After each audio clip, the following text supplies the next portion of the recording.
El autor Edmundo de los Ríos y su novela Los Juegos Verdaderos.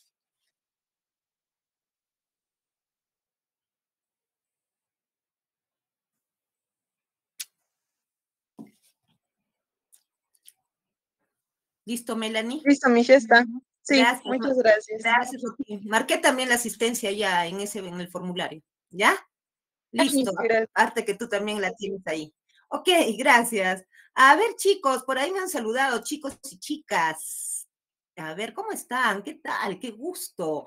Jenny, ¿cómo estás? Jimena, Brenda, Jimena, Frank, Carmen y nadie más. Pero bueno, con todo el salón, buenas noches, chicos. Qué gusto que estén ahí unidos nuevamente. Bueno, chicos, sin perder más tiempo, vamos a pasar a un tema bastante que es larguito, ¿ah? Valeria, ¿cómo estás? Qué gusto. Vamos a compartir pantalla de una vez. Ya saben que yo hablo en pantalla completa. ¿Cómo está Sofía? Dime, Sofía.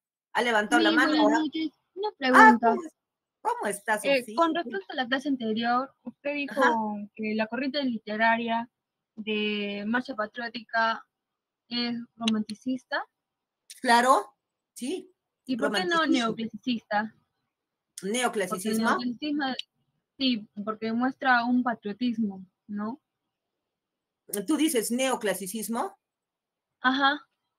No, eso sería en la métrica, pero como corriente literaria, Mariano Melgar y todas sus obras están enmarcadas dentro de lo que es romanticismo, porque hasta hablar de patriotismo es hablar de romanticismo, son sentimientos, sean patrióticos o amorosos o lo que sea, sentimiento ya es romántico, ¿no? El neoclasicismo solo es una influencia en Melgar, en la métrica, en la rima, en el ritmo, en su forma de poesía, pero no es de ninguna manera su corriente. Ya, además tienes que leer un poquito ahí el tomo y te vas a dar cuenta, ¿ya? ¿De acuerdo, Sofía? ¿Te aclaré? Ya, no? ¿Ya? Ya, mi amor, listo. Pero hasta ahora no nos pasan los tomos. ¿Ah? No tienen, pero no importa, ustedes no se preocupen, yo les estoy mandando diapositivas, les voy a mandar un poquito más sobre la corriente literaria de Melgar y figuras literarias en un Word, les he dicho, y eso no va a pasar de hoy día, en la noche, se los mando, ¿ya? Muy bien, chicos, las diapositivas ya las tienen ahí, incluso de este autor que vamos a hacer, Edmundo de los Ríos, también está en su Classroom, ¿ya? Esperen el tomo tranquilos. Muy bien, vamos a pasar ahora sí a presentar la pantalla. Cualquier pregunta, así como Sofía, me la hacen, pero a mi correo, porque en estas horas a veces es un poquito, el tiempo está así, ¿ya? Muy bien, entonces paso a presentar pantalla y vamos a ir con Edmundo de los Ríos Perea.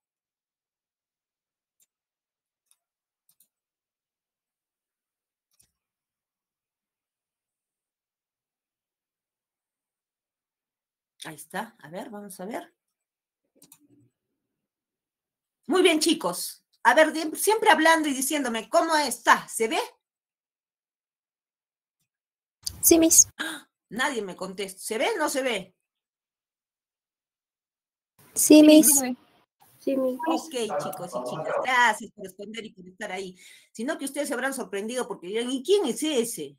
Es un autor poco conocido, poco difundido, quizá algunos, si ya de repente han estado en anteriores EPRUNSAS, lo pueden conocer un poco. Pero bueno, en forma general, Edmundo de los Ríos es poco difundido, arequipeño, seguimos dentro de lo que es literatura regional, semana 1 y semana 2, ¿ya? Entonces, miren, él es un autor arequipeño mucho más contemporáneo que Melgar, obviamente, él es del siglo XX, Melgar es del siglo XIX, XVIII, bueno, entrando ya al siglo XVIII, es bien antiguo, entonces él ya es contemporáneo. Ya, entonces miren, chicos, Edmundo de los Ríos es muy hermético en su biografía, no se sabe mucho de ella, y los datos que se han podido recopilar son los que se les van a dar aquí a continuación, y es lo único que se sabe de su biografía.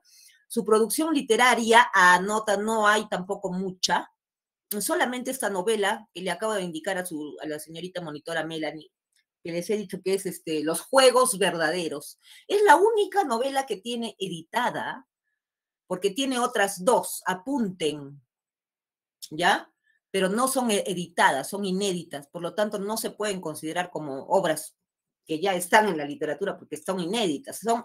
Se llaman Los Locos Caballos Colorados, una, y la otra se llama El Mutilado Ecuestre. No, ¿de qué tratan? No se sabe, no hay, sabemos que las escribió, pues no el contenido, ya, pero la única que sí ha escrito, se ha podido difundir con el tiempo, porque, bueno, eso hasta un poco oculta, por lo que toca un tema bastante controversial, como es el de la lucha armada, las guerrillas, ¿no? Es un hecho, pues, que sucedió a nivel del Perú y a nivel de toda Latinoamérica en los años 60 y 70, en esas décadas, ¿ya? Bueno, entonces, es por ello que también, pues, su novela era de un tema bastante discutible, controversial, político, social. Entonces, por eso se mantuvo, pues, también un poco oculta, ¿no? Hasta que ha ido saliendo al aire poco a poco. A ver, ahora, ¿qué corriente literaria entonces tendría Edmundo de los Ríos? Está con la generación de los 60, porque él, digamos que escribe en los 60 esta novela. En el 60 y tanto, 63, la empieza a escribir. ¿Puede pertenecer al boom latinoamericano?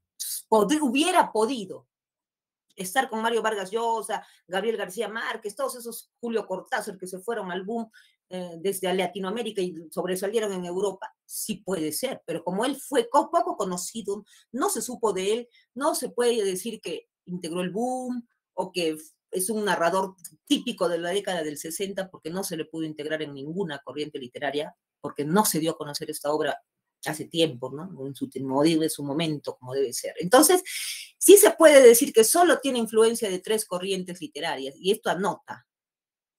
Influencia principalmente de la corriente literaria llamada realismo urbano. ¿Por qué? Porque los hechos que nos va a narrar se suceden en las calles y avenidas de Arequipa, luego de Lima, el parque universitario, la universidad, la calle, la avenida, es ciudad. Y todo lo que es ciudad es urbanismo, una realidad urbana.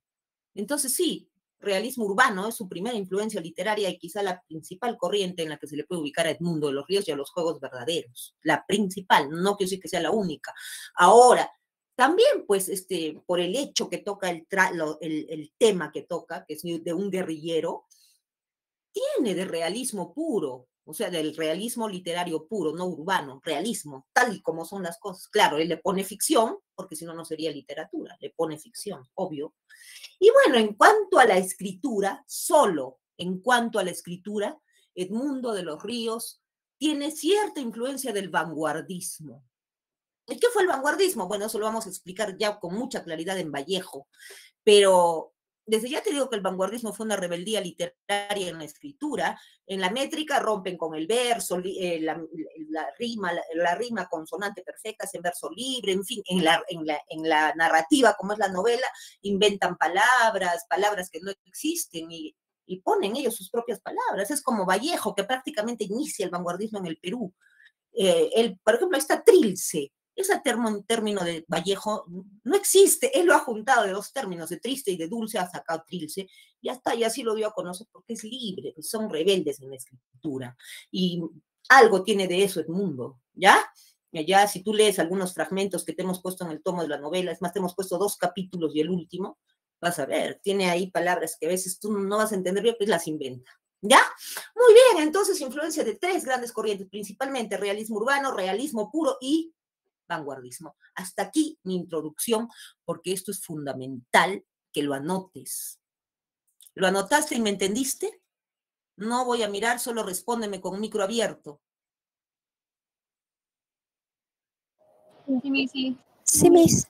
Ok, gracias por haberme puesto atención, chicos, y por responder. Y ahora sí, pasamos a la biografía de Edmundo de los Ríos, habiéndoles dicho su producción literaria y las corrientes que influyen en él. ¿Ya? Muy bien, vamos a ver. Arequipeño, nació en Arequipa el 22 de octubre de 1944, ya es contemporáneo, ¿ya? Ahora, su infancia transcurre en el tradicional barrio de Vallecito, aquí en Arequipa, que muchos deben conocer, todos conocemos, creo, ¿no? Ya ahí creció, Edmundo de los Ríos pasó parte de toda su niñez y parte de su adolescencia ahí en ese barrio, el Vallecito, aquí en Arequipa, ¿ya? Muy bien, seguimos con su biografía, chicos. Él estudia aquí en Arequipa gran parte de lo que es sus estudios escolares, ¿no? Realiza sus estudios en el Colegio San Agustín de Arequipa y la secundaria en el San Francisco de Asís de Arequipa, un colegio bien emblemático acá, muy conocido. Bueno, pero en su adolescencia se traslada a Lima con su familia, debe ser su papá, su mamá, eso no se sabe exactamente, ¿ya?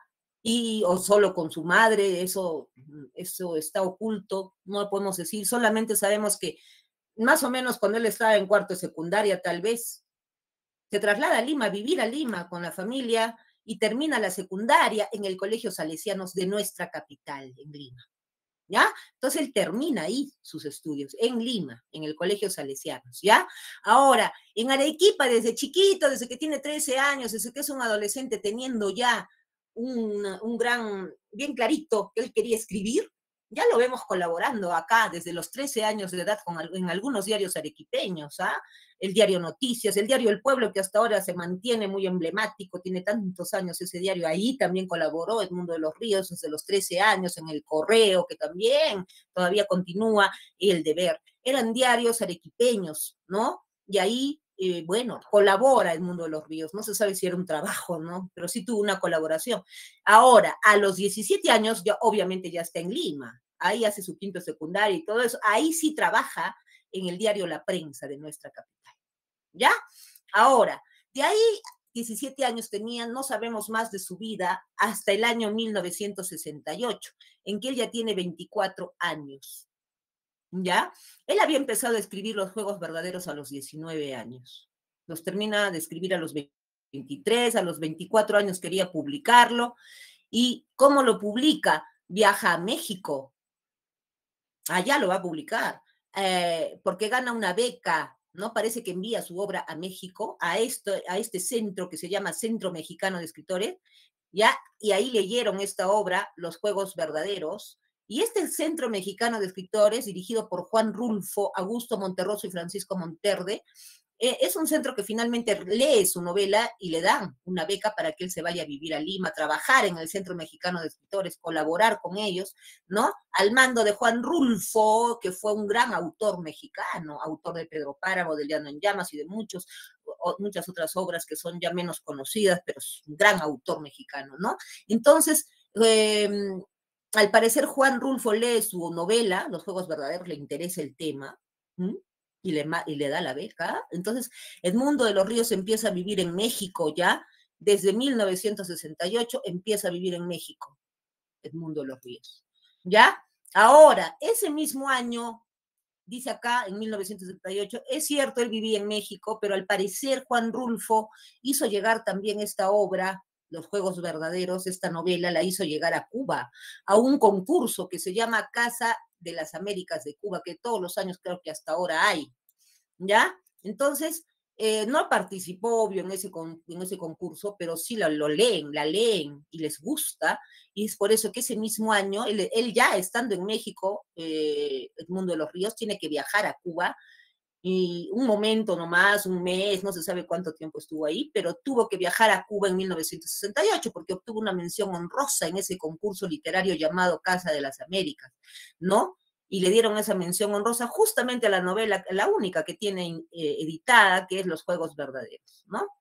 Muy bien. Ahora, los Juegos Verdaderos, ¿no? ¿Qué opina Juan Rulfo, el presidente, el director del Centro Mexicano de Escritores, gran autor mexicano? ¿Qué opina de esta novela, Los Juegos Verdaderos? Él dijo que Los Juegos Verdaderos es realmente la novela, la verdadera novela, la única novela prácticamente que inicia la literatura de la revolución en Latinoamérica. Claro, habla de un tema como es las guerrillas, bastante delicado, bastante oculto por mucho tiempo en lo que es literatura al menos, pero él lo dijo. Quizá por eso mantuvo oculta su obra, pero es un tema político bien controversial, bien discutible, político, social, ¿ya? Entonces, eso opina que para él es la primera y única novela que realmente habla de la revolución y que inicia el tema de la revolución en Latinoamérica, ¿ya? Ahora, vamos otra vez a Edmundo de los Ríos. Él vive en México desde 1968 hasta fines de 1970, o sea, hasta 1979, en que regresó al Perú y se dedicó ya de lleno acá en Lima al periodismo cultural en la revista Caretas. En la revista Caretas trabajó desde 1980 hasta 1994. ¿Ya? Ahora, ¿Cuándo publican los Juegos Verdaderos? Los Juegos Verdaderos es publicado por primera vez en el año 1968 en México, en 2 editoriales distintas, ¿ah? El Centro Mexicano de Escritores la publica, es una editorial de ellos, y luego otra editorial el mismo año en México. 2 ediciones tiene en México, y en Cuba tiene una, ese mismo año, en 1968. O sea, 3 ediciones en el mismo año. 2 en México, una en Cuba. Y acá en el Perú, Miss, ¿cuándo se dio a conocer esa novela? Bueno, en nuestro país se realizó pues la primera edición de los Juegos Verdaderos en Arequipa en 1986, 18 años después de que la sacara por primera vez, después de 1968 hasta 1986, son 18 años. 18 años después se publica aquí recién en el Perú, en Arequipa, por Publiunza, ¿ya? Ahora, de ahí no sabemos ya mayormente nada de su vida, desde que está en Caretas hasta que termina de trabajar en Caretas, ¿no? Bueno, pues se dice que vivía en Lima con una dama arequipeña con la que él se había casado, que se llama Teresina Muñoz Nájar. Al parecer ella vive aún, pero el mundo ya murió. Dice que a veces él vivía en Lima con Teresina Muñoz Nájar, arequipeña, y visitaban mucho Arequipa, ¿no? Extrañaban su Arequipa y siempre venían por acá. Pero ya desde el 2007, el mundo de los ríos empezó a sentir malestares. ¿Qué sería? Pues no, eso no lo dice nadie, no lo encuentras. Empezó a sentirse muy débil, muy cansado, dolencias graves. Y en 2008 empeoró su salud hasta que lo llevó a la muerte el 11 de mayo del 2008. Y falleció ese día Edmundo de los Ríos a tan solo 64, digo tan solo porque a esa edad todavía escriben, hacen de todo todavía las personas. Vargas Llosa tiene 86 y sigue escribiendo y sigue vivito y coleando. Él ha podido vivir mucho más, pero en fin, pues la muerte no avisa a nadie, chicos. Muy bien, entonces, aquí me quedé con la biografía, es todo lo que se sabe de su biografía. ¿Les quedó claro? ¿Sí? 1968, por primera vez, 1968, en México, en 2 formatos, en 2 ediciones en México, ¿ya? Y otra en Cuba ese mismo año. ¿Listo? Muy bien, vamos a ir al contexto histórico. ¿Alguna otra pregunta rápida? A ver. ¿Ya no? Muy bien.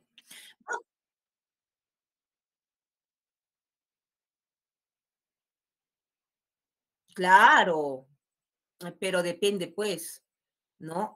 Tú tienes que ver aquí la narrativa que él usa, principalmente eso, ¿no? ¿Qué tipo de narrativa usa? ¿Cuál es el contexto histórico que rodeó a esta novela? ¿Qué tiene que ver él con el personaje de esta novela? Acá se ve todo, ¿no? En el contexto histórico te enteras de muchas cosas y justo es de lo que voy a hablar. Si hubiera preguntas hacia el final de lo que voy a hablar, ahí me preguntan. Voy a dejar un tiempito porque la práctica hay que hacerla lo más que se pueda. ¿Ya? Muy bien. A ver, escuchen.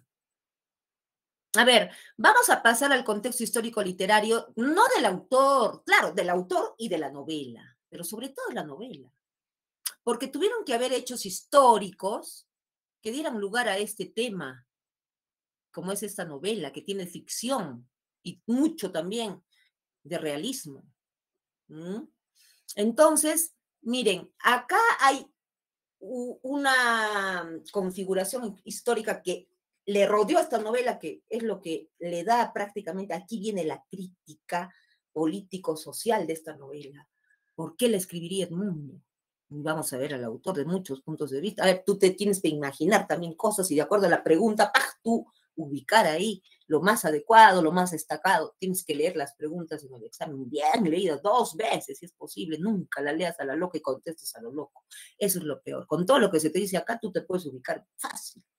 Nada de asustarse en el examen. Vamos a ver, dice acá que en la década del 50, mira, en este primer párrafo yo te lo voy a resumir porque ya lo tienes tú en tu Classroom, ¿no? Pero dice aquí habla especialmente de la década de los 50 en el Perú, principalmente en el Perú, aunque las guerrillas, la lucha armada, se dio en todo Latinoamérica, no Sudamérica. Sudamérica son los países con los que Perú pues limita, ¿no? Latinoamérica va más allá, Nicaragua, qué sé yo, en México, tantos países que hay latinoamericanos, que es donde se habla el castellano, aunque queden en Norteamérica, no importa. México queda en Norteamérica, pero es un país latino, porque habla hispanoamericano, habla la lengua castellana y es latino. Entonces eso es Latinoamérica.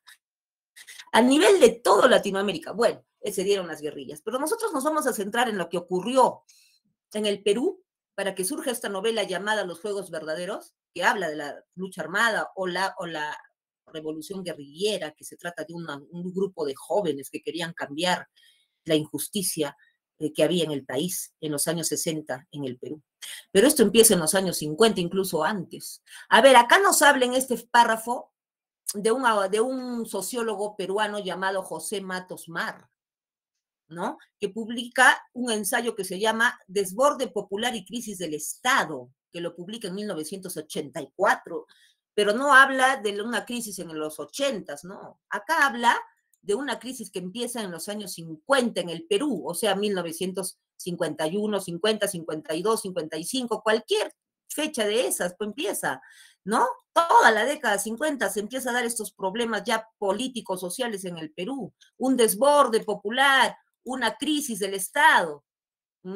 ¿Por qué? Porque hay una gran desigualdad social y empieza a darse en esta década del 50. Y de esa década del 50 es que te va a hablar, pues, José Matos Mar, un sociólogo, en este ensayo que lo publica años después, ¿no? Desborde popular y crisis del Estado. Ahora, según este sociólogo, el desborde popular, que no es otra cosa que una superpoblación en Lima, pobreza, desigualdad, vamos a ver cómo se da, dice que este desborde popular que se empieza a dar más o menos en los años 50, para él, para este sociólogo que te lo estamos citando acá y en el tomo, ¿ya? Este desborde popular empieza ya entre 1885 y 1820 y 1920. ¿Por qué? Ya desde finales del siglo XIX, entrando ya hasta 1920, empiezan a llegar acá las empresas monopólicas. Empiezan a entrar ¿qué son empresas monopólicas? Empresas extranjeras, ¿ya? Que se extienden abusivamente hacia el agro y la ciudad también, ¿no?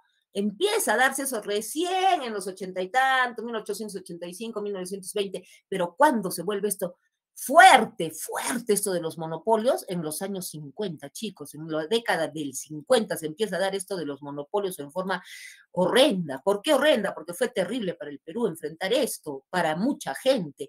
Y es que, ¿qué es un monopolio?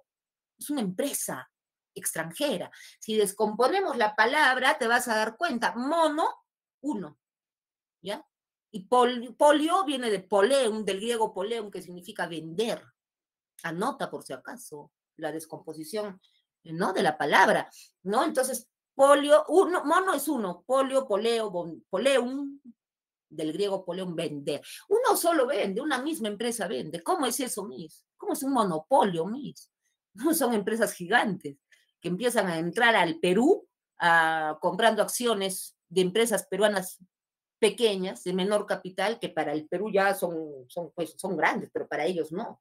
Entonces empiezan a comprar acciones de las empresas peruanas chicas y ellos pues forman una sola y venden todo lo del Perú. Entonces, un ejemplo, te lo pongo y clarísimo, siempre pongo este ejemplo porque es bien fácil de explicar, por ejemplo. Acá va el ejemplo de un monopolio. Digamos que yo no tomo, pero por si acaso te digo, te advierto, ¿no? Pero esto suponiendo que tome. Un día me compro una cerveza arequipeña, me la tomo y yo pienso que estoy comprándole a la cervecería arequipeña. No sé, otro día me compro una cusqueña y digo, qué rico, y le estoy comprando a lo peruano, a lo cusqueño, ¿ya? Otro día me compro una Pilsen que es limeña y me la tomo. Yo creí que le compré a la empresa peruana, a lo que es peruano, pero no. Yo no le he comprado ni a la arequipeña, ni a la cusqueña, ni a la Pilsen, a ninguno. Entonces, ¿a quién le ha comprado mi cita? Le he comprado a un gran monopolio que se llama Bacus. Y la Bacus se ha apoderado de las cervezas arequipeña, cusqueña, limeña, la Pilsen, ¿no? ¿Por qué? Ella vende toda la cerveza, la Bacus, y es una empresa extranjera, de capital extranjero, no sé si es inglés o es estadounidense, pero no es de acá. Entonces, ella vende todo. ¿Y cómo se apoderó de los nuestros? Les ha comprado acciones.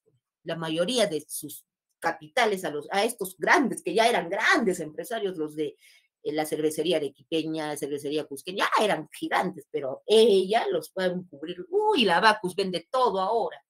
todo lo que es cervezas. Y puede enriquecer al rico. Eso enriquecer cada vez más al rico. ¿Ya? Ahora, eso es solamente un ejemplo que yo te pongo ahorita, porque la Bacus no viene de los 50, eso es más moderno. Pero eso es un monopolio. Lo que sí, por ejemplo, la minería sí tiene monopolios, desde los años, ya desde 1920 quizá. Ahora estos empeoran en los años 50, ¿no? Entonces, mira, por ejemplo, tú puedes escuchar, ¿no? Minero Perú, Copper Corporation y no sé qué, así se llamaban antes las empresas. Pero esas empresas pueden, Minero Perú le ponen todavía, pero la empresa es extranjera, se ha comprado las mineras peruanas chiquitas, no tan chiquitas, son grandes, pero es pues poderosa, y como la minería pues tiene que, son empresas que tienen gran actividad económica, empiezan a ir estos monopolios mineros, empiezan a irse por la sierra, a donde están los campesinos, que viven tranquilos en el campo hasta los años 40, 50, esto estuvo a principios de los 50, se empieza a dar este fenómeno terrible y abusivo, ¿no? Por parte de los monopolios. ¿Por qué? Porque empieza a entrar a la sierra, donde están los agricultores, trabajando sus tierritas, cosechando, de eso comen, sus vaquitas, lo que tengan, o sus terneritos, sacan su leche, de eso viven, de eso comen, ahí tienen su casita, sus cositas, su vida heredada quizá desde el incanato, su tierrita, su parcela. Y las ciudades no tienen mucha población todavía, la gran población del Perú está en el campo. Y también pasa lo mismo con el agricultor costeño. Pero ¿qué pasa? Ya en los años 50 empiezan a llegar estas empresas mineras monopólicas, abusivas, ¿no? Se van al agro, botan de ahí al indio a la fuerza, no hay un acuerdo, les dan un acuerdo que se vayan para acá, para allá, pero ellos no quieren, es su tierra. Hay violencia, y los arrancan y los dejan sin nada a los agricultores, que eran sus tierritas. Ahí buscan sus yacimientos mineros de oro, de plata, qué sé yo, de cobre, y se apoderan las empresas mineras de esas tierras. Igualmente, junto con las mineras, llegan los hacendados en los años 50, los terratenientes, gamonales, poderosos, oligarquía se llama eso. Tanto los que forman la empresa monopólica como los grandes hacendados, dueños de grandes extensiones de tierra, se llama la clase social oligárquica, que es la poderosa, pegadita al gobierno, y no hacen nada, el gobierno no hacía nada. Entonces, ¿qué pasa? Empiezan a llegar al agro también los hacendados y se empiezan a arrancarlos abusivamente a los indios de ahí. Y muchos de esos indios y también agricultores costeños y agricultores indígenas empiezan a bajar a la ciudad, porque se quedan sin nada, y van a buscar un mejor futuro ya a finales de los 50, principios de los 60, a Lima. Y Lima, se recontra, es decir, se vuelve recontrapoblada, superpoblada. Entonces, pues, acá hay un desborde popular, lo que lo llama José Matos Mar así, un desborde popular terrible. Acá en Arequipa también empiezan a llegar los migrantes, estos indígenas, desde esos años. ¿Y dónde viven? Llegan a Lima y ¿qué encuentran? ¿Vivienda? No. ¿Trabajo? Menos, no encuentran nada. ¿Y qué hacen? No tienen nada. Y se van a vivir a los cerritos que rodean la Gran Lima, y ahí arman sus casitas de estera, de calamina, de lo que puedan, de piedra, una piedra sobre otra, picado, y viven en una pobreza terrible, extrema. A veces tienen que ir a buscar su comida hasta en los basurales. Mientras que la clase rica comía manjares, y más se enriquecía el rico con esos monopolios, la clase media estancada, no salía ni acá ni allá, estaba estancada, y los pobres cada vez más pobres, y los indios y los costeños agricultores cada vez más abusados. En cuanto a los hacendados, bueno, pues algunos en la sierra de los que son agricultores indígenas, no todos bajan a la ciudad, pero gran mayoría sí, por eso, y algunos se quedan y los enganchan. ¿Cómo es eso el enganche? Sí, los hacendados les dicen a los indígenas, esta es tu tierra, ¿sí? ¿Quieres venir a tu tierra? Ya, te doy una media hectárea y vives, comes, pero a mí me trabajas un montón de tierras. Era un trabajo terrible. ¿Cuánto me paga? Me paga era nada casi. Un abuso terrible también, dicen, un enfrentamiento ahí entre el blanco y el indio, lo que se puede llamar la literatura indígena, mientras que casi después, al poco tiempo después, va a surgir la literatura urbana con esta población que surge alrededor de los cerros de Lima, los cerritos, que hay casas, ¿no has visto que hay casas en los cerros? Ahí está, pues. Hasta ahora hay. Entonces eso es pobreza, pero en ese tiempo era pobreza extrema. Recién llegaditos de allá no sabían qué hacer, ni qué comer.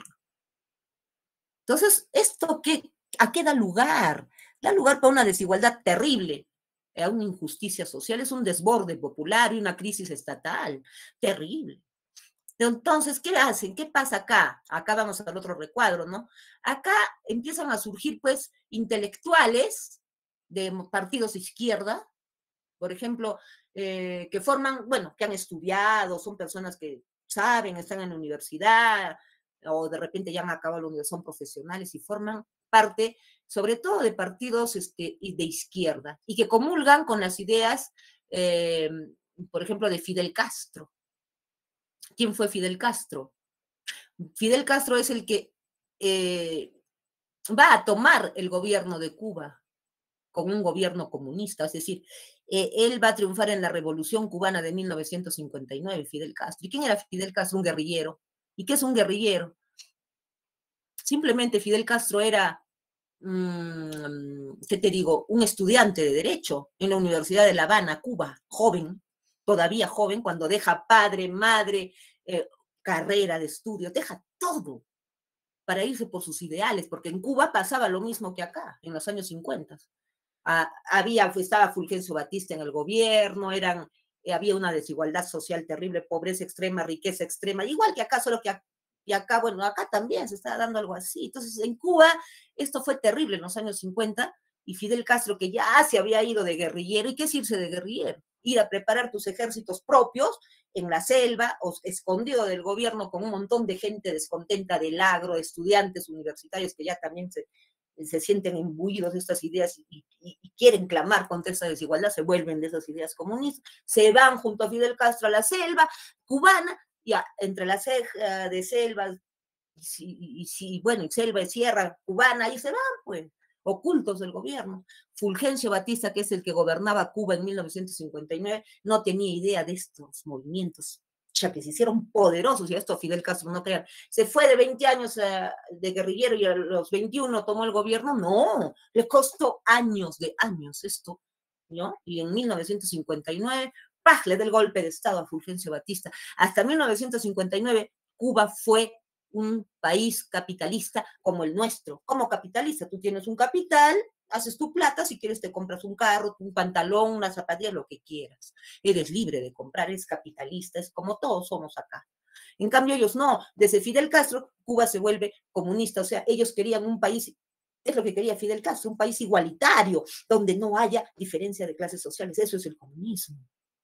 Socialismo, que se le llama ahora, y no hay. De Cuba hay muy poca información, es un país muy cerrado, pero lo poco que se sabe es porque todos viven, y el gobierno les da todo, les raciona todo, nadie puede vestirse mejor que el otro, todos visten con la misma calidad de tela, no hay carros, casi, solo los que hacen el turismo de lo que vive Cuba pueden tener carros, después todos toman ómnibus, todos tienen lo mismo, no hay ricos, no hay pobres, no hay nada. No pueden salir de Cuba, porque basta que viajes fuera de Cuba y es un privilegio, y otros no pueden, no, nadie sale. ¿Ya? Entonces eso es igualdad para ellos, y aquí en el Perú, pues, esos integrantes de movimientos izquierdistas pensaban hacer lo mismísimo que Fidel Castro, que ya había triunfado en 1959 y había impuesto un gobierno comunista en Cuba. Y acá querían hacer lo mismo. Y acá en Argentina, en Colombia, en México, en varios países de Latinoamérica, casi en todos. Entonces, ¿cómo llegaban acá al gobierno? Solo a través de la violencia tenía que darse y sacar al gobierno de turno acá, que era capitalista y que estaba provocando estas desigualdades sociales, estos monopolios abusivos. Entonces, lo que ellos hacen es, bueno, pues, formar sus grupos guerrilleros. Y muchos grupos guerrilleros salieron del partido aprista. ¿Cómo así, Miss? El partido aprista en los años, bueno, ya este partido existía antes de los años 60, pero en esos años 60, en que ya después de los 50, ya esto está terrible, la cosa en los 60, hay mucha desigualdad social, pobreza extrema, terrible, acá está Lima, está el Perú en general, y el APRA ahí, que era un partido de izquierda, es APRA, es Alianza Popular Revolucionaria Americana, Es un país, es un partido de izquierda, en ese momento era de izquierda, se quiso volver a la derecha, nadie de los que se integraban ahí el partido quisieron eso, muchos, y muchos renuncian al APRA y forman sus propios partidos comunistas aquí en el Perú. Y en los años 60, 70 empiezan a formarse partidos como el MIR, el UNIR, el ELN, que es el Partido de Liberación Nacional, todos con la idea también de entrar al gobierno, es decir, dar un golpe de Estado, bajar al gobierno de turno y implantar en el Perú un país comunista, un régimen comunista igualitario. Esos eran sus sueños. Bueno, ¿y se logró eso acá? No. ¿Por qué? Porque en Cuba ocurrió esto, en 1959, esto ya está ocurriendo acá en los 60s. Entonces ya los gobiernos de Latinoamérica se habían preparado para esto. Decían, si en Cuba ha ocurrido, acá va a ocurrir. Y empiezan a armar mazmorras, ejércitos del gobierno los empiezan a poner ahí en la selva, en ceja de selva, cerca de la sierra, ahí donde los guerrilleros se arman, hacen sus ejércitos, ahí empiezan a ir también fuerzas del gobierno, aplastan a los guerrilleros, y no triunfa la revolución acá, ni en el Perú, ni en ninguna parte de Latinoamérica, los gobiernos ya estaban preparados, chicos, ¿ya? Por eso no triunfa acá. Ahora, el MIR es el principal partido que empieza esta revolución, porque digamos que su jefe, el que fundó el movimiento izquierdista revolucionario MIR, se llamó Anota, ¿cómo se llamó? Luis de la Puente Uceda. Luis de la Puente Uceda, quien se va a Cuba, que ya era un país comunista. Y le dan estrategias de guerra, uniformes, todo por lo bajo. Si mucha gente aquí en la selva lo esperaba, guerrilleros por toda la gente que estaba dispuesta a armar un ejército guerrillero, y lo siguen a Luis de la Puente Uceda, pero no triunfa esto, ¿ah? A Luis de la Puente Uceda finalmente lo acribilla el gobierno, muere. Muchos guerrilleros así son aplastados y no triunfa la revolución acá. Ahora, solo los de los partidos del MIR, solamente ellos son guerrilleros, no. También estudiantes universitarios. Salían en cantidad de las universidades nacionales del Perú y de toda Latinoamérica. Eran jóvenes que estudiaban en la universidad, no solo nacionales, de las particulares poquito, pero también habían. El FER, Federación de Estudiantes Revolucionarios, como estos partidos estaban en boga, hablaban de la igualdad social, muchos jóvenes luchan por eso y se van de guerrilleros, al igual que Fidel Castro, dejan todo, casa, madre, padre, estudios, todo, se van allá, no regresan más, porque no triunfó la revolución acá. ¿Ya? Entonces, después de eso te va a hablar los juegos verdaderos. Entonces, también junto a este gobierno, este contexto histórico, sociopolítico que te acabo de dar, bueno, pues la literatura también cambia su temática del indigenismo, poco a poco al urbanismo, la Lima pobre, desigual que hay, rica y pobre, de clase media, terrible. Entonces empieza a hablar de ese urbanismo, ¿no? Y esa Lima que ahora está triplicada en población, y que se hunde en la pobreza también, y también otros que están gozando de una gran riqueza, y una clase media estancada terrible. Entonces esto es una crisis popular, un desborde popular y crisis del Estado. Esos son los hechos fundamentales que rodearon a esta novela y que es fundamental entender. Dime, ¿hasta aquí qué tal te fue? ¿O no fui clara? Escriban. ¿Ah? ¿Ya? Frank dice que bien. ¿Quién más me habla? A ver, ¿quién más? ¿Nadie más me habla? Todo bien, maestra. Ok, gracias. Y las chicas, ya, muy bien. Ahí está Yuri, Alejandro. Las chicas no hablan, las chicas no escriben. Ya, muy bien, Camila. Ok, espero que les haya interesado esto. Ahora ya saben lo que es un guerrillero, saben lo que es una guerrilla. La lucha armada se da entre los guerrilleros y el gobierno, pues, y sus fuerzas armadas para aniquilarlos. ¿Ya? Eso es. Entonces vamos a pasar a ver la novela Los Juegos Verdaderos. Vuelvo a presentar la diapositiva. Pasamos a la novela Los Juegos Verdaderos, ¿ya? Análisis de la novela Los Juegos Verdaderos. ¿Por qué se llama Los Juegos Verdaderos? Ya vamos a ver por qué en el transcurso del análisis. Ahora vamos a ver características de esta novela. Bueno, ya sabemos que es novela, el género es narrativo, la especie, obviamente, valga la redundancia, la especie o subgénero de esta novela es pues, novela, ¿no? Ahora, el tipo de narrador aquí, chicos, es protagonista. ¿Quién es el narrador en esta novela? Un guerrillero, que le va a ser atrapado por el gobierno peruano de turno, que se entiende que es no se sabe si es Belaúnde Terry, qué gobierno, no te ubique en el tiempo, solo te ponen la década 60. ¿Ya? Ahora, este guerrillero pues lo atrapan en una celda de esas que habían preparado especial de esos para los guerrilleros, unas celdas terribles eran, ¿no? Mazmorras, con una tenue luz, donde, claro, ahí cuidaban, los del gobierno cuidaban las celdas estas, las fuerzas de gobierno, y ahí entraba un guerrillero y ya no salía, jamás, era para que muera infectado, eran celdas insalubres, terribles, con arañas, con ratas, terribles. ¿Ya? Bueno, el protagonista de esta novela es un guerrillero que te va a narrar su historia justamente desde una celda de guerrillero, porque lo atrapa el gobierno. Siendo un cabecilla lo atrapa. Los cabecillas son jefes de los ejércitos guerrilleros que se forman en la selva y que son varios, ¿ya? O en las cejas de selva, cerca de la sierra, también en el Perú. Ahora, año de publicación de esta novela, Los Juegos Verdaderos, en 1968, es época contemporánea, pero está contándote una historia reciente, no es una historia de hace años, ¿no? Número de capítulos de esta novela, 46, chicos, esta novela es así de gruesa, con una narrativa que no es fácil tampoco, pero tampoco es difícil, hay que hacerla sencilla, ¿ya?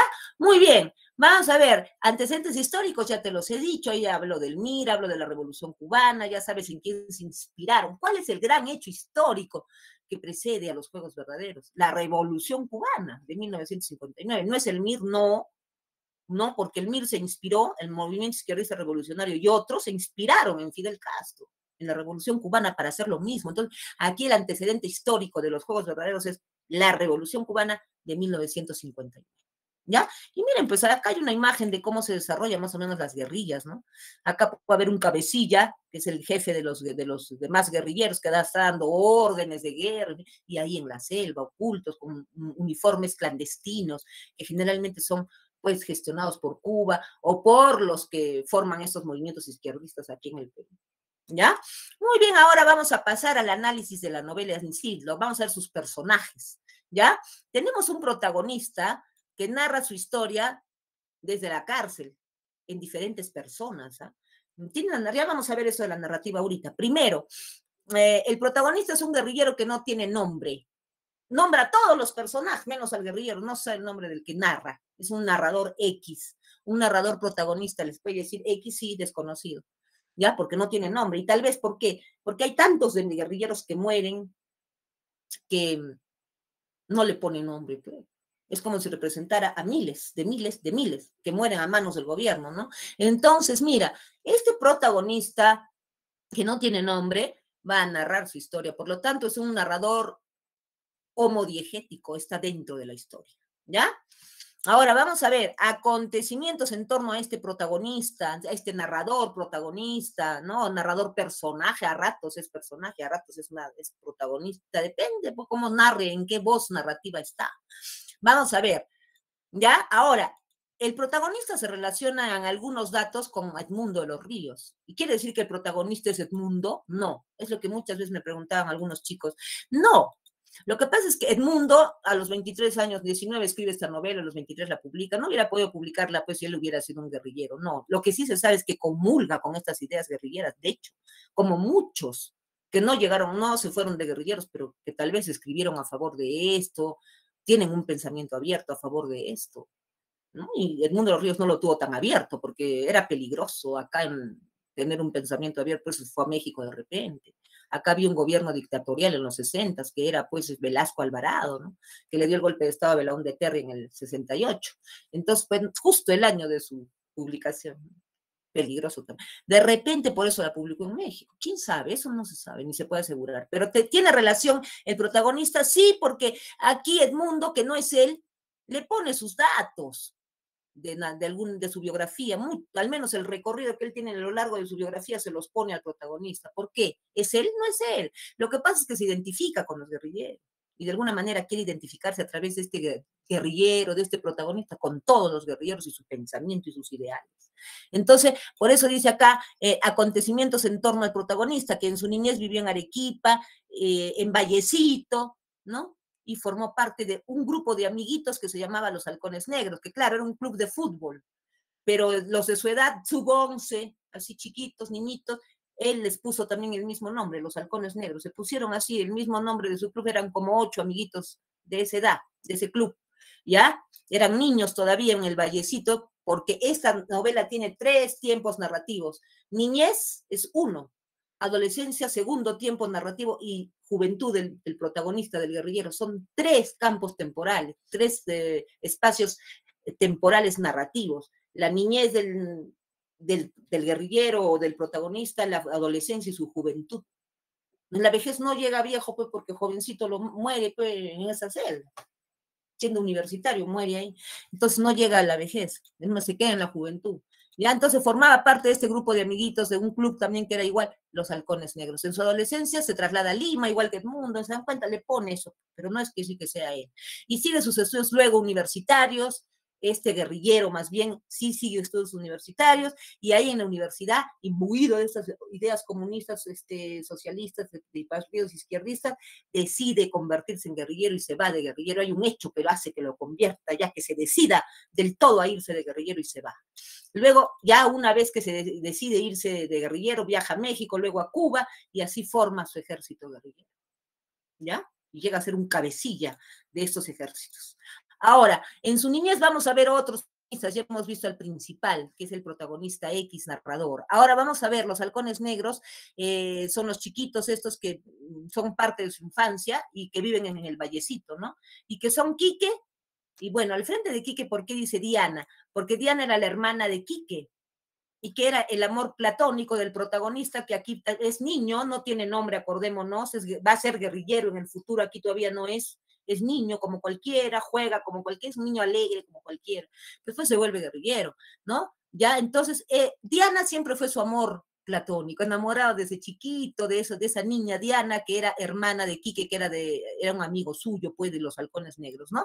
Entonces, ¿quiénes formaban los halcones negros? Ese grupo de amiguitos, de niñitos, de un club de fútbol que, bueno, luego se juntaron en amiguitos de su grupo y se llamaron igual los halcones negros. Eran Quique, Gonzalo, César, Efraín, Hernán, Carlos, el Muma y el protagonista. Hay unos cuantos más, pero estos son los que más sobresalen.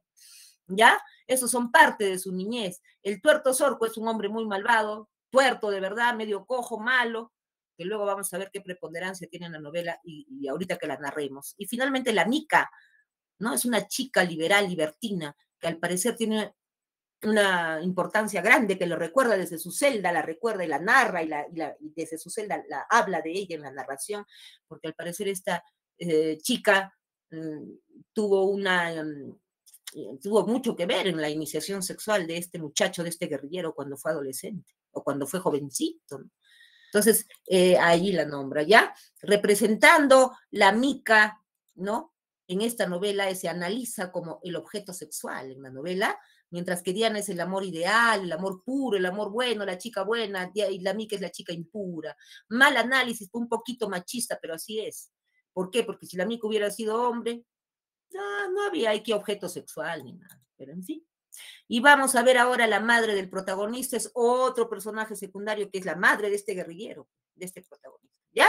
Bueno, sobre todo acá ya hemos visto un poco de su niñez, parte de su adolescencia también la va a pasar acá en Arequipa, algo de su adolescencia en Lima, pero sobre todo su juventud es la que va a estar enfocada en Lima, su juventud más que la adolescencia. En Lima va a ingresar a la universidad, ¿no? Y ahí tiene amigos como Manuel y Olga, que son compañeros universitarios los principales y que tienen ideas izquierdistas también como él. Se fueron de guerrilleros, eso no se sabe. Esta novela te deja muchas cosas para inferir, al aire, donde tú tienes que hipotetizar, extrapolar. ¿Y qué es extrapolar en la lectura? En una lectura, en una novela, extrapolar es suponer lo que tú crees que ha pasado, porque el autor no te lo dice. Y es una novela temporal, o sea, inicio, nudo, desenlace, no. Al contrario, es una novela de que tiene narración circular, anótate. Narración circular, ¿cómo es? Se empieza narrando desde su celda de guerrillero, va a su juventud, vuelve a su niñez, a su juventud, en saltos temporales, y otra vez vuelve a la celda en la escena final.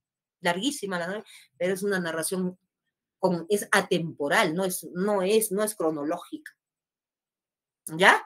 Muy bien, entonces ahí como personajes tenemos a Manuel y Olga, compañeros de estudios universitarios, luego el negro Gilberto, que es su primer compañero de celda cuando él ya está encerrado ahí, atrapado como guerrillero, su segundo compañero de celda es Humberto Marín, Arnaldo Gutiérrez, que es un jefe es el jefe de Humberto Marín, guerrillero y amigo también del protagonista, y las ratas que están en la celda del guerrillero. Son ratas de verdad que caminan con sus patitas y se lo quieren comer, morder. Hay ratas en su celda. Y esas son personajes.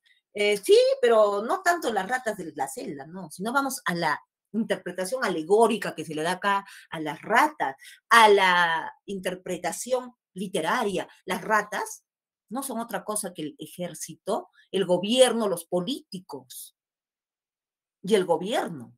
Sobre todo el gobierno y sus fuerzas armadas, que son las ratitas acá, y que, bueno, pues hacen tiras a los guerrilleros y que además son corruptos, tienen el poder, son oligarcas, tienen la oligarquía, esas son las ratas, ¿ya? Muy bien, eso es literariamente hablando. Voy a pasar a leerles 3 fragmentos de esta novela. Hasta aquí, ¿he sido clara? A ver, necesito respuestas porque si no se me vaya a acabar mi hora. Chau, chicos, chau, chicos. A ver, chicos, hablen.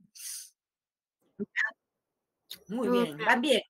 Espero que estén entendiendo. Esto es muy importante para el análisis social, económico. Aquí ya te estoy diciendo todo, te he dicho. Ahora depende de las preguntas. Vamos a ver. Ya, seguimos con 3 fragmentos de esta novela. Edmundo de los Ríos, chicos, narra fuerte. ¿En qué sentido narra fuerte, Miss? Habla malas palabras, habla jerga. Todavía en estos fragmentos que yo te he puesto no hay tanta. Pero si tú lees a lo largo de los capítulos que tienes ahí, o bueno, esta novela no la venden, casi por eso no tenemos que quedarte todos los datos de esta novela, mayormente lo que está en el tomo nomás, y lo que está en diapositivas, ¿no? Es básico acá, no la venden mucho esta novela, no la venden. Entonces, bueno, si yo leo una mala palabra, normal, eso es parte de la verosimilitud, parte de la belleza de la novela, porque si no, no habría, pues, ese viajar, ese intrometerte en la vida del protagonista, de sus amigos, de sus compañeros guerrilleros. Ni modo que el lenguaje de guerrilleros va a ser lindo, pues, ¿no? No, es fuerte, pero eso es lo que le da vida a la historia, así que ya saben que si leo malas palabras no soy yo, sino es Edmundo a través de su narrador, ¿ya? Muy bien, chicos, si ustedes leen, lees nomás, pues tienes que leer. Ni si me hace leer una mala palabra, lees, papito, lees, hijito. ¿Por qué? Porque así es la vida, así es la literatura, y esa es la belleza de la literatura. Vamos a seguir, y hecha esta advertencia, sigo. A ver, vamos a ver fragmentos de los juegos verdaderos. Ahorita yo les voy a decir, narrando la novela, por qué se llaman los juegos verdaderos, ¿no? Solo les voy a dar el tema de la novela, porque si no sería demasiado largo. Entonces, mira, ya vamos a ver eso después. Primero vamos a ver los fragmentos. En esta primera parte que está en negrito, tú vas a encontrar que la novela así comienza, con lo que está en negrita. Yo te he tomado 3 fragmentos del primer capítulo. 3 fragmentos fundamentales que te van a resumir bien la adolescencia y la juventud del personaje. Acá es su presente, habla de las ratas y él está en su celda. Lo que está en negrita, habla en presente, en su celda. Desde ahí empieza narrando las ratas que ven en el techo. Acá da un salto hacia su adolescencia y acá da un salto hacia atrás también, en sus recuerdos más recientes, de cuando él ya es joven y cómo es que decide irse de guerrillero. Recuerda todo eso en diferentes tiempos, ¿no? Hacia atrás, retrospectivos. Y vuelve al presente a la cárcel. Después conversa con el negro Gilberto, su compañero de celda, le cuenta cosas de la Mica, cosas de Dianita, cosas de Quique, cosas de sus halcones negros. Así, hay diálogos. Y también hay un monólogo interior, donde él mismo habla, se contesta, mientras piensa, solitario a veces en la cárcel también. Hay momentos que está solo. ¿Por qué? Porque el negro Gilberto llega después él muere, vuelve a quedar solo y en fin. Entonces hay saltos temporales desde su prisión, desde ahí narra. Muy bien, entonces empezamos con lo primero. Vamos a leer esto y te voy a decir qué tipo de narración está usando acá. Mira, dice, las ratas están ahora en el techo. Escucho sus pequeñas patas de rata, suaves, es el guerrillero que está contando, ¿eh? Golpean el suelo levemente, todo lo escucha, pero con velocidad. Corren de un lado a otro, se lanzan en línea recta, en diagonal, las que son más pequeñas. Las patas se mueven de aquí para allá, deben dejar huellas pequeñas, por pares, par tras par, en el polvo almacenado en el contratecho. Sus ojos brillantes, líquidos, cortan la raya luminosa que iniciaron en su carrera, giran a la derecha, miran de frente. Ahora, Lo están mirando al guerrillero, lo están mirando con unos ojos que él ve, él siente, o qué sé yo, estar incómodo, estar entre ratas, ¿no? De ahí cómo está narrando a mí. Está narrando primero, mira, lo hace cambiar de personas. Acá está narrando y de narradores, aquí está narrando primero en omnisciente, todopoderoso, las ratas están en el techo, ellas. Él no está entre las ratas, él no es parte de las ratas, pues él está mirando las ratas. Ellas, las ratas, están en el techo. Ahora vuelve a la primera persona, el yo escucho. ¿Ven cómo cambia el personaje? Acá está narrando en primera persona, narrador homodiegético, en la primera narrador heterodiegético. Aquí está fuera de la historia, aquí está dentro, escucho. Sus suaves golpean el suelo, pero corren, otra vez corren, tercera persona, otra vez omnisciente. Así cambia de narrador a cada momento casi del mundo. A través de este guerrillero, de este narrador, ¿no? Se lanzan en línea recta, en diagonal, son las más pequeñas, las patas se mueven, ahí sigue el omnisciente. Deben dejar huellas pequeñas para atrás, todos siguen omniscientes. Sus ojos brillantes, el final ya es omnisciente. Solo hay una parte en que dice, escucho sus pequeñas patas de rata, escucho. Ahí sí está usando la primera persona, ¿no? Ahí está usando el yo, el narrador homodiegético. Un ratito. El resto es omnisciente, la narración. Ahora vamos a ver acá. Acá también se va al pasado, ya se va hacia su adolescencia, de cuando muere su padre. Él vive en el Vallecito acá, en Arequipa, el guerrillero. Acá está recordando cuando está en cuarta secundaria, tiene 15 años. No te dice eso el autor, no te lo dice ni. Si usted cómo sabe, yo calculo, yo infiero, yo extrapolo y supongo. Ahora depende, tú puedes calcularlo si lees la novela, pues, de repente tendría 14, no sé. Tu adolescencia, tú infieres, ¿no? Y lo relacionas quizá un poquito con la vida del autor, quizá. Porque se identifica pues con él, ¿no? Entonces, mira, tú puedes decir aquí, bueno, aquí recuerda la muerte de su padre. La muerte del padre del guerrillero, de este narrador, ocurre cuando él está en Arequipa, en Vallecito. Todo se infiere. Y todo sale de acá. Mira, vamos a ver, lo leemos. Dice, y luego te digo qué tipo de narración hay acá y qué personas se está utilizando, qué tipos de narradores se está utilizando. Entonces, mira, ahí está, dice, por ejemplo, la tarde que jugabas a contar los mosaicos relucientes y esterilizados de la clínica. ¿Y quién sale? Sino tu madre, llorando, y tú corres hasta el marco de la puerta blanca y pregunté, mamá, ¿qué ha pasado? Dime, ¿qué ha ocurrido? Y mi mamá, hijo, mi corazón reventando, pregunté, mamá, ¿cómo está papá? Y tu madre lloraba, yo lloraba, madre e hijo, sin esposo, sin padre, y Lima se vino de golpe. Tu crecimiento palpado en las noches con mano temerosa, las muchachas a quienes no sabías qué hacer cuando las tenías apretadas. Mierda, te decías, y comías tus uñas a más no poder. Olvídate de esa maldita costumbre. Y tu madre al gritar no sabía que tú no podías con las muchachas detrás de las puertas. ¿Ya? Aquí está la narración. Bueno, en realidad no es difícil, hay que hacerlo fácil. Mira, a ver un ratito, chicos. Un ratito, espérenme, discúlpenme. Ay, está haciendo demasiado frío. Ya, a ver, escuchen. Miren, cuando dice, ahí está, por ejemplo, la tarde que jugabas, ahí está usando segunda persona, es como tú, ahí está, por ejemplo, la tarde que tú jugabas. ¿Y quién está hablando ahí? El guerrillero, desde su prisión, él mismo se habla. Es como si yo digo, ahí está Faride, la tarde que jugabas, ¿te acuerdas, Faride? Yo misma me hablo, yo misma me respondo, ¿ya? A contar los mosaicos relucientes, ya. ¿Te acuerdas, Faride, por ejemplo? Ahí está, por ejemplo, Faride, la tarde que jugabas a contar los mosaicos relucientes y esterilizados de la clínica, Faride. ¿Y quién sale, Faride? Si no tu mamá, ¿te acuerdas, Faride? Yo misma me hablo en segunda persona, sale tu mamá, Faride. Muchos pensamos así a veces dentro y lo narramos así como pensamos. Entonces, y sale tu madre llorando, hasta ahí ha utilizado, no, sigue utilizando, y tú corres, la segunda persona, y tú corres hasta el marco de la puerta blanca, y pregunté otra vez, y tú corres, Faride, hasta el marco de la puerta blanca, sí, corriste, Faride, tú corriste, y luego pregunté, y pasa la primera persona otra vez, del tú al yo, y pregunté, ¿y esos qué son? Narrador en voces múltiples, anota. El tú, el yo, el omnisciente. ¿Ya? Muy bien. Y pregunté, mamá, ¿qué ha pasado? Dime, ¿qué ha ocurrido? ¿Ya ven? Y otra vez está, mamá, ¿qué ha pasado? ¿Qué ha ocurrido? Y mi mamá sigue en primera persona. Hijo, mi corazón reventando. Pregunté, sigue en primera persona y sigue en primera persona. Y tu madre lloraba, segunda persona. Yo lloraba, primera persona. Y cambia de voces.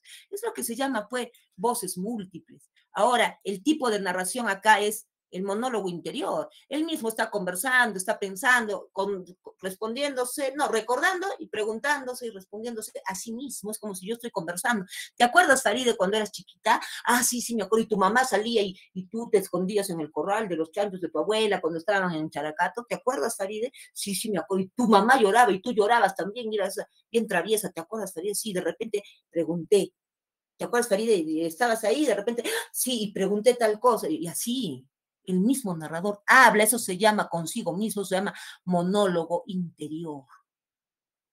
Otro tipo de narración. ¿Anotaste? Perfecto.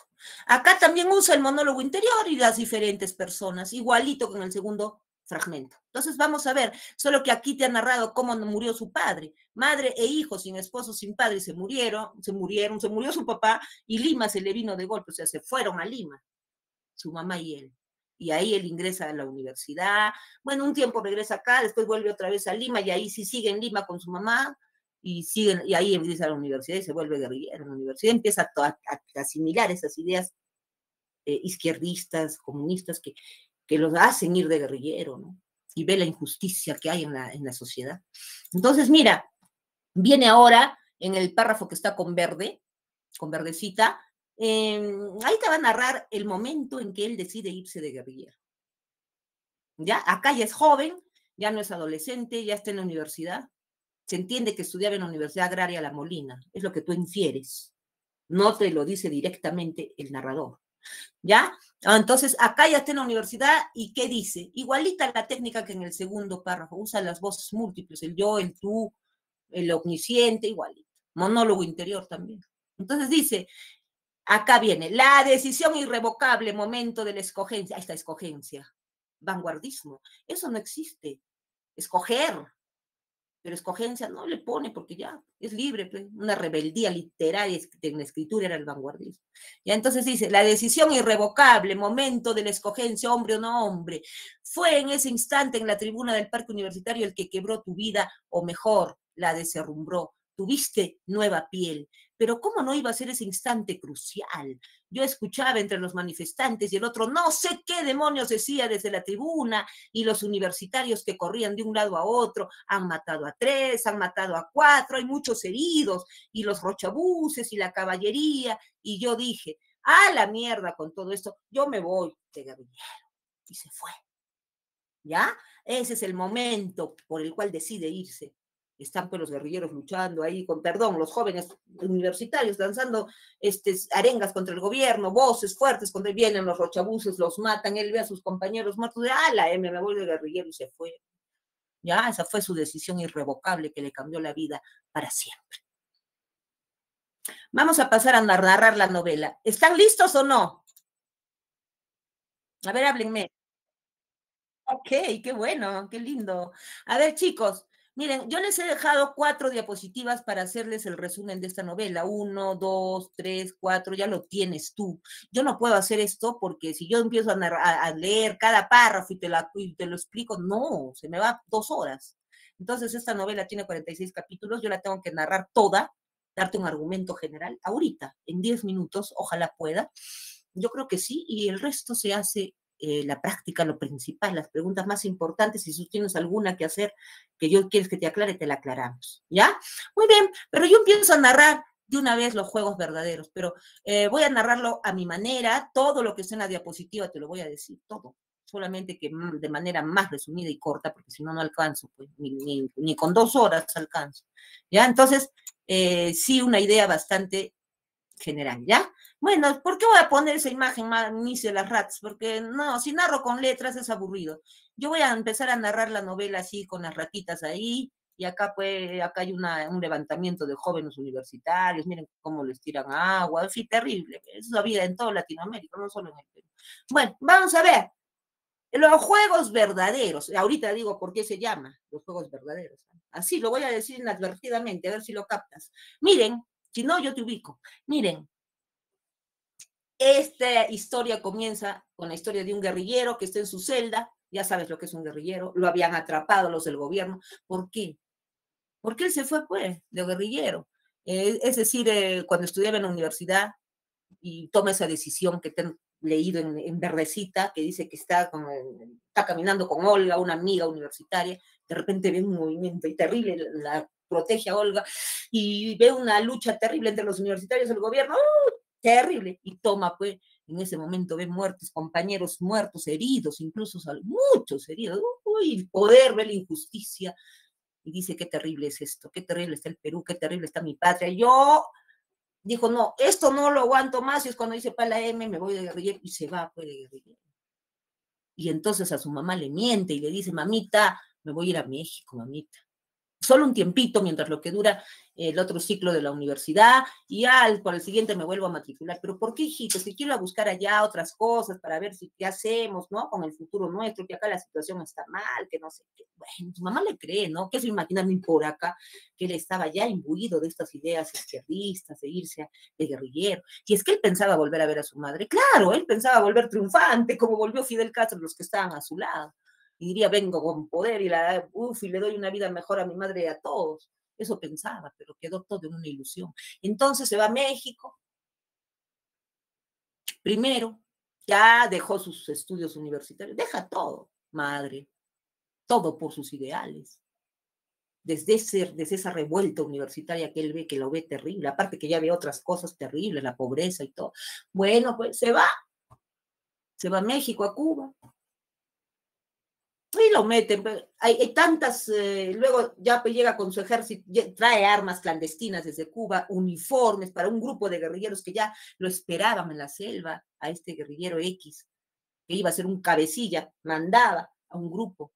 Lo dice que era cabecilla en la novela, no, pero tú lo entiendes, es clarísimo.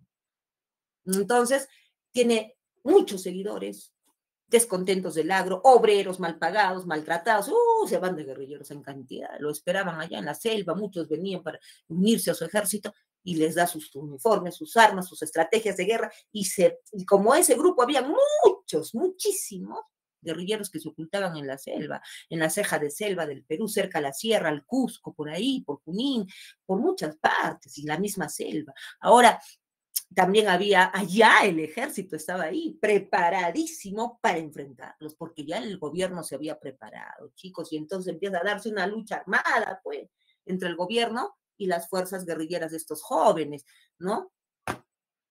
Y empieza una lucha terrible, y no solo eran universitarios, hay de todo acá, agricultores, descontentos, todo terrible, todo hay.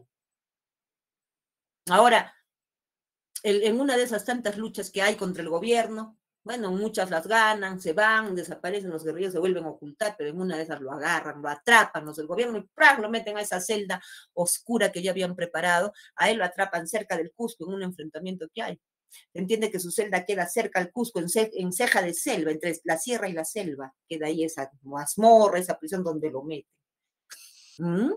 Desde ahí empieza a contar, las ratas están ahora en el techo y me miran, eso que he leído primerito, ¿no? Describe las ratas que son el gobierno en sí, son las ratas mismas, ¿no? Ahora, luego retrocede, está en su presente en esa celda, y luego ¡pah!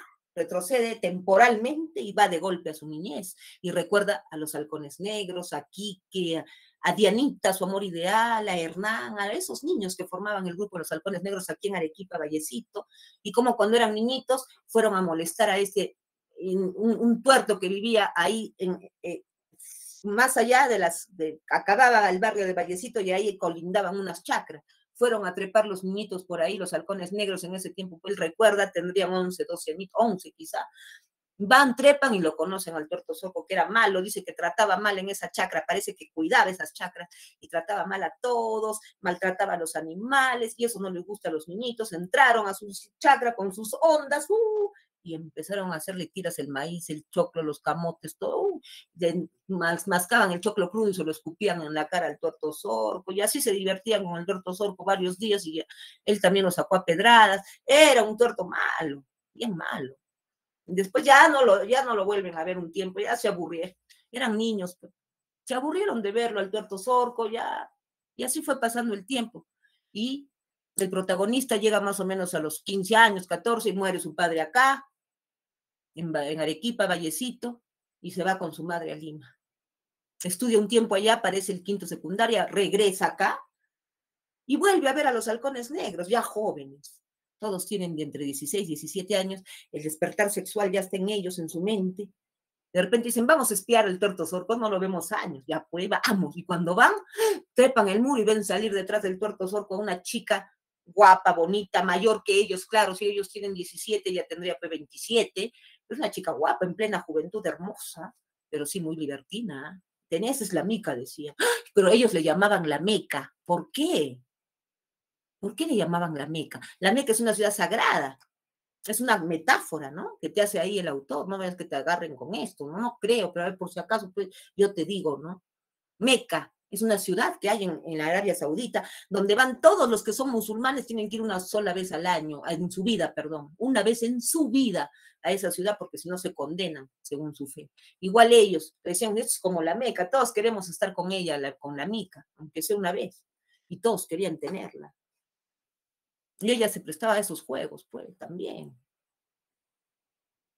¿Ya? Ahora, ¿qué pasaba con estos niñitos? Bueno, ahí ya son adolescentes, pero cuando eran niñitos, antes de que conozcan a la mica, no solo jugaban al fútbol, no solo eran parte de un equipo de fútbol, también jugaban a las canicas, al trompo, jugaban, qué sé yo, al tiro al blanco, y también jugaban pues a las guerritas, con sus escopetitas de mentira, sus perdigones de mentira, se disparaban uno el otro, los halcones Carlos con Hernán, con Quique, el protagonista era niño en ese tiempo, se disparaban a las guerritas, unos se morían de broma, y ya está. Y entonces este juego de las guerritas no se le hizo a nadie en realidad, solo al protagonista, porque luego llega a ser un juego para él verdadero. Él en la selva va a matar a mucha gente del gobierno, sobre todo, pero ya es un guerrillero y ahora está en la celda por ese juego de las guerritas que a él se le hace verdadero y se da cuenta que la vida no es un juego y que ahora está en esa prisión condenado a morir, infectado. Ya, ahora está en esa celda, llega, bueno, cuenta muchas historias, recuerda muchas cosas. También recuerda a un presente, un pasado más cercano, que es cuando ve la revuelta universitaria, y él dice, a la M me voy de guerrillero, se va, bueno, eso ya les he contado, recuerda todo eso. Luego llega a su celda, el primer compañero de celda, que no era guerrillero, lo confunden al pobre, un negro, de raza negra, entonces él le dice el negro Gilberto y todo eso, ¿ya? Y que no era negro, o sea, perdón, no era guerrillero, era negro, sí, pero no era guerrillero, y no era, lo confunden, él tenía su esposa que se llamaba Consuelo, sus hijitos, era un hombre normal, sino que había tenido un enfrentamiento con los que estaban ahí del gobierno por donde él estaba trabajando y les contesta feo, lo creen que es guerrillero y lo meten dentro por el pobre. Uy, ser irse de guerrillero a una celda de esas era fatal, él lo sabía. Y él gritaba todos los días, no soy guerrillero, sáquenme de aquí. Pero también en esos meses se hizo muy amigo del protagonista, se contaban historias, él le contaba al negro lo suyo, sus historias, el protagonista le contaba su niñez en el Vallecito, de cómo se vino de guerrillero, él sí era guerrillero, en fin. Pero el negro siempre gritaba, sáquenme de aquí, no soy guerrillero, hasta que un día lo sacan, pues le dan patadas en el estómago los del gobierno, los que cuidaban esa celda, bota sangre por la boca y no lo sacan de la celda y no lo vuelve a ver más. El protagonista, que para ese entonces ya tendría unos 24 años, él calcula que entró a la cárcel de 19, perdón, a la mazmorra esa. No era cárcel, bueno, fue. Después llega al poco tiempo otro compañero de celda, lo meten ahí, Humberto Marín, que ese sí era guerrillero, un jovencito de 18 años, universitario, cuyo cuyo cabecilla, jefe había sido Arnaldo Gutiérrez, que le cuenta al guerrillero, al protagonista, le dice, tú eres Humberto Marín, tú sí eres guerrillero. Sí, él se las olía, conocía a los guerrilleros. Eres muchacho, le decía, tengo 18 años. ¿Y tú? 24, calculo. Estoy tanto tiempo en esta celda y oscura que yo he perdido la noción del tiempo. Yo entré acá de 19, ahora tengo 24 más o menos. Tú eres el muchacho 18, pero los dos eran muchachos en realidad, sino que así le llamaba, pues, ¿no? El muchacho, el muchacho. También hablaba con él de su jefe, Arnaldo Gutiérrez, de los guerrilleros, de todo, pero ya cuando Humberto Marín llega a la celda, ya está mal, ya el protagonista, o sea, ya estaba infectado, le dolía la espalda, le daban fiebres altas, deliraba, se ponía bien, después otra vez deliraba. Humberto Marín sabía, ya va a morir y ese es mi destino también, dice. Entonces, un día de tantos ya cae en una fiebre terrible, empieza a convulsionar, estertores también se le llama, y a ratos tenía lucidez, pero Humberto Marín dice, no pasa de hoy o mañana, es lo que más o menos se infiere de la novela, ¿no? Y entonces el protagonista, en una de esas pues le dice, ya me voy a morir, no te vas a morir, te vas a mejorar. Tenía pues momentos de lucidez. Y Humberto Marín le decía, no, te vas a mejorar, pero ¿cómo va a mejorar? Ya estoy acá perdido, estoy con fiebre muy alta, creo que estoy mal. Sí, estás mal, pero mira, ten ánimo, le decía, porque vienen unos guerrilleros por nosotros en un camión a rescatarnos, a las 5 de la mañana van a venir. ¿Guerrilleros? Le dijo. O sea que está triunfando la revolución. Sí. ¿Y eso era verdad, chicos? No. Jamás estaba triunfando, en ningún momento triunfó la revolución. ¿Y por qué le dijo esa mentira Humberto Marín? Para que muriera con una esperanza nuestro protagonista, de que por lo menos su sacrificio no fue en vano, porque su mamá ya no lo volvió a ver más. Qué terrible dolor, y así muchas madres en ese tiempo. Entonces, él de pronto muere pues, con esa esperanza, porque él dijo, ¿a qué hora viene ese camión? Viene a las 5 de la mañana. Era como la 1 de la madrugada y falleció nuestro protagonista a las 3 de la madrugada, más o menos.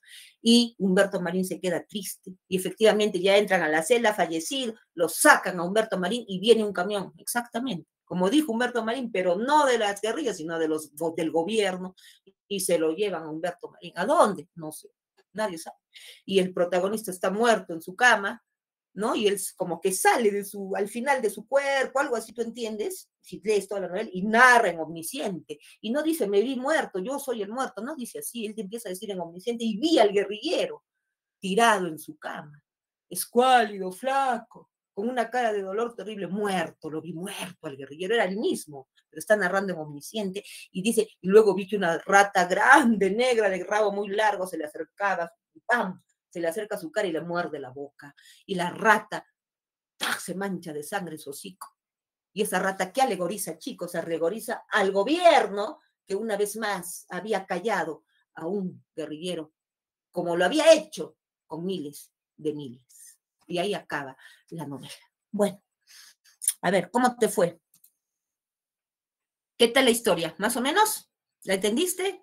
¿Regular? Muy bien, ya tienes tú con todo lo que te he dicho para interpretar muchas cosas, sacar tu análisis y todo. A ver, ¿qué opinan las chicas? Pues opinen, ¿qué tal la novela? ¿Qué tal? ¿Qué les pareció? Nueva, un tema nuevo, interesante, muy bien. Sí, Miss, todo claro, muy bien, chicos. Un tema un poquito fuerte, pero es parte de la vida, es parte de la historia, es parte también de la literatura, porque tiene su ficción, o tiene su parte de irrealidad, aunque está basado en un hecho real. ¿Ya? Pasamos a la práctica y vamos a irnos a ver. ¿Ahí la ven? No. No comparto, ¿qué pasa? Ahora sí. A ver, ¿se ve? Sí, Miss. Ya. ¿Saben qué? A ver, escriban. Quiero ver si estoy con el chat activo. Ah, sí, sí estoy viendo el chat, pero mejor un ratito. La voy a minimizar un ratito, voy a poner el chat, ¿ya? Está mejor así. Ahora sí, chicos, vamos. Bueno, eres Edmundo Los Ríos, la única foto que hay de él, la que se ha puesto en la diapositiva y acá también, pero no hay más fotos de él. Él era muy así en su biografía, en su vida, muy hermético. Vamos a ver ahora uno. Este es re fácil, pero es fundamental para mí que la hayas captado. Hecho histórico que inspiró el surgimiento de las guerrillas en Latinoamérica, así como para el tema de trasfondo de la novela, exacto, la D, la Revolución Cubana. Muy bien, chicos, muy bien, ¿ya? Perfecto. Vamos con la 2, unas cuantas literales, y luego voy a hacer unas inferenciales muy importantes, ¿ya? A ver, 2. A ver, ¿qué es la verosimilitud? Yo te lo dije en la teoría literaria. Vero, verdad, similitud. ya que sea creíble. Los juegos verdaderos, muy bien. Haría alusión el título y también el contenido de la novela. ¿A qué hace alusión? A verosimilitud, a ludismo, que es juego, a revolución. Alusión dice, el tema directo es la revolución, eso no es alusión. A ver, ya te estoy ayudando. Falacia, una gran mentira, una gran falsedad. ¿Cuál será? ¿Alude a qué?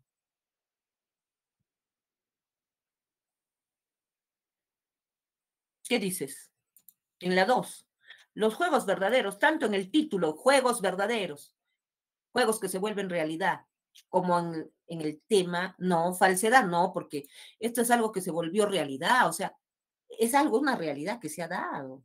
Los juegos no son falsos, hay juegos que se vuelven verdaderos, entonces, ficción en un momento, pero en la vida se vuelve realidad. Yo, cuando era chiquita, jugaba a cocinar, a la cocinita, y ahora cocino de verdad, y mis juegos se volvieron verdaderos. Entonces, ¿qué es lo que más hay ahí? Claro, la A, verosimilitud, cosas que se vuelven realidad, que tienes que creer porque es parte, creerte lo que lees, y los juegos verdaderos pues, son juegos que se vuelven verdad para muchos, ¿no? ¿Ya? 3. No es una obra de Edmundo de los Ríos. Bueno, esto ya, acá te voy a ayudar, porque si no el tiempo es muy... Los jefes es de Mario Vargas Llosa. Y las cosas que se dicen en cualquier parte, acá falta. Bueno, este sí es de Edmundo de los Ríos, porque es un comentario que él hace en cuentos, antología de cuentos peruanos, arequipeños, que lo hace acá en un librito, así se llama, Antología de Cuentos Arequipeños. Pone un fragmento de los cuentos verdaderos, de los juegos verdaderos, y él empieza a hacer como una historia de ahí muy propia, ¿no? Que lo ponen en esa antología de cuentos, pero no son cuentos, lo que él hace es un comentario. ¿Se puede decir que eso es una obra de él? Sí. Los juegos verdaderos también, el mutilado ecuestre, los locos caballos colorados, todo eso, aunque no los haya editado, son de él. Lo que no es suyo es Los jefes, que es de Mario Vargas Llosa. Vamos a ir con esta pregunta, chicos, los juegos verdaderos, que es bastante, ¿qué te digo? Es literal, aunque es una literal indirecta. De alguna manera, ¿ay, qué he hecho? De alguna manera, chicos, ¿qué he hecho acá? Quiero quitarle el color. A ver, un ratito. Ya, a ver, miren, de alguna manera, esta no, pregunta es literal, pero tú tienes que ver bien clarito el tipo de, te está preguntando qué narrador está utilizando en la parte subrayada de este fragmento. Primero te va a decir una serie de cosas. Acá es el final ya del fragmento. Es cuando un poquito el guerrillero ya quiere, nuestro protagonista ya quiere delirar, ¿no? Y habla primero, a ver qué dice, Diana, Dianita, tenemos que hablar, conversar mucho, Dianita, te contaré. Mira, le cuenta a Dianita su amor platónico, la hermanita de Quique, la loca Alicia, se morirá un día, como el Cuco Boina, un amigo que tenía acá en Antiquilla, no él, sino sobre todo lo conoció por medio del tuerto Zorco, que era de mala vida, ¿no? La loca gallina, ¿no? La loca gallina era la loca Alicia, la loca gallina eran chicas así fáciles, de la fama de la mica más o menos, ¿no? Y nuestra mica quedará sola, Dianita, todo eso le está contando a Diana. ¿Qué narrador está usando ahí? Diana, Dianita, tenemos que hablar, tú y yo, en tú está hablando, segunda persona. ¿Mm? Y los muchachos correrán a esta tercera persona. Y omniscientes acá. Y los muchachos correrán, ahí el verbo es muy importante, más detrás de la loca gallina, ya no de la mica. Es lo que esos son personajes que, bueno, te los nombran en los fragmentos y que hay en la novela. Por ejemplo, la loca Alicia, la loca gallina también, son chicas que viven en Arequipa mientras él es un joven, un adolescente, en la época en que conoce a la mica, ¿no? Y también tiene un amigo ahí, el Cuco Boina, que es más amigo del tuerto Zorco y de todos ellos, es en Arequipa, en su niñez. Y el padre de Manuel, acá pasa a la vida universitaria. ¿Quién era Manuel? Uno de sus amigos ya universitarios. Pega una manga de saco en el saco. ¿Por qué? Porque Manuel se mete en un acto un poco delictivo y el padre paga para sacarlo.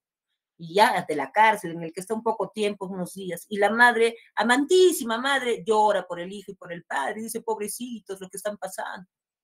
Esos son personajes que se dan en la novela, sino que, bueno, yo te aumento, te explico para que sepas, ¿no? Y hay que decir que la historia recién comienza, dice. La historia en el comienzo debe ser un fusil, la lucha armada. ¿Dice? Acá no había empezado la historia, él todavía no se había ido de guerrillero. Entonces dice, salgan malparidos, ahora vuelve al presente, ¿eh? Acá está volviendo a su celda. Salgan malparidos, les dice, ¿quiénes? los del gobierno le dicen a los de la celda, varias celdas que hay ahí alrededor, salgan malparidos, le dicen a los guerrilleros, salgan, algunos los sacan, se los llevan, a otros se quedan ahí años. Y él escucha eso de los militares, del gobierno, y luego él ya empieza a narrar acá en qué voz. Acá viene la pregunta. Una voz grita desde el marco de la puerta, se supone que de su celda, y la celda se ilumina un instante. El guerrillero, o sea, él, ¿no? Mueve los labios sin decir palabras, lanza un estertor, o sea, una convulsión. Sus músculos se contraen y queda inmóvil. En los juegos verdaderos, el narrador que reemplaza en la parte final, o sea, en la parte que está subrayada, el narrador personaje se presenta ¿en qué voz habla? A, en primera persona, B, en tercera, C, segunda, D, narrador testigo, E, Quique es el narrador. Ahí nada tiene que ver Quique. A ver, pongan. Piensen bien. No, ojo, ¿cómo va a ser testigo? No, una voz grita desde el marco de la puerta, está narrando una voz, esa voz, él. B, tercera persona, bien, omnisciente. ¿Ya? Entonces yo te he ayudado todo lo que he podido con la narración del mundo, ya sabes, no es difícil, pero tampoco hay que ubicar bien, bien. ¿Ya, chicos? Muy bien, me voy a ir con esta última preguntita. ¿Y cómo sería testigo? El testigo es cuando ya dice vi, ¿no? O de repente estuve ahí, observé, miré, es cuando te describe mucho, miré, vi. Llegué, vi, observé. Pero acá no hay eso, ¿ya? O si no, observaba, puede ser en pasado, pero puede ser en presente, no sé, pero puede ser testigo. Testigo es cuando observa, mira, espía, aparece, mira, eso es. ¿Ya? Muy bien. Vamos con la última, me voy. Bueno, chicos, vamos a tratar de hacer la práctica. Háganla, por favor, envíenme preguntas al Classroom con confianza, pues yo les voy a mandar también diapositivas. Ya les mandé diapositivas, les voy a mandar Word, información y todo eso. ¿Ya?